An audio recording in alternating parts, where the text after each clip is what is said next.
ওনাকে আদালতে দিচ্ছি, আমরা আগে কোর্টে চালান করে দেবো।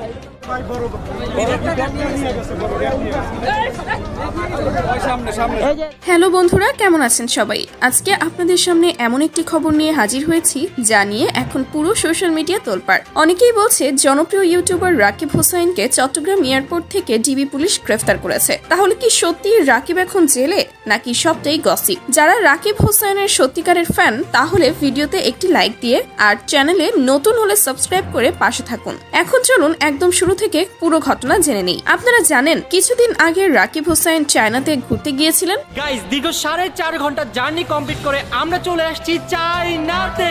কিন্তু আজ সকালে হঠাৎ খবর ছড়িয়ে পড়ে চট্টগ্রাম এয়ারপোর্টে নেমেই তাকে ডিবি পুলিশ ধরে নিয়ে গেছে। ঢাকার এয়ারপোর্টে আগুন লাগার কারণ ও টেকনিক্যাল সমস্যা থাকায় তাদের প্লেন ল্যান্ড করে চট্টগ্রাম এয়ারপোর্টে। ইমিগ্রেশন শেষ করে রাকিব যখন বাইরে বের হচ্ছিলেন তখনই ডিবি পুলিশের সদস্যরা এসে তাকে নিজেদের গাড়িতে তুলে নিয়ে যায়। এখন প্রশ্ন, রাকিবকে কেন আটক করা হলো?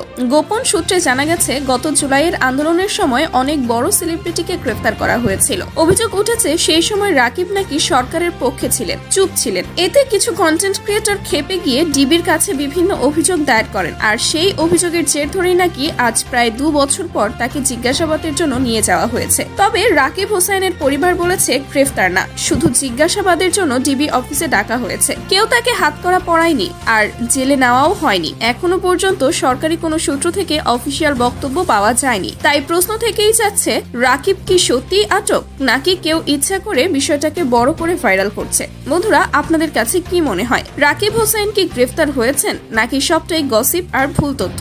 আপনার মতামত কমেন্টে জানাতে ভুলবেন না। আর যদি আপনি রাকিবের একজন সত্যিকারের ফ্যান হয়ে থাকেন তাহলে ভিডিওটিতে লাইক দিন, চ্যানেলটি সাবস্ক্রাইব করে পাশে থাকুন। ধন্যবাদ সবাইকে, ভালো থাকুন, সুস্থ থাকুন, আল্লাহ হাফেজ। ওনাকে আদালতে দিচ্ছি, আমরা আগে কোর্টে চালান করে দেবো।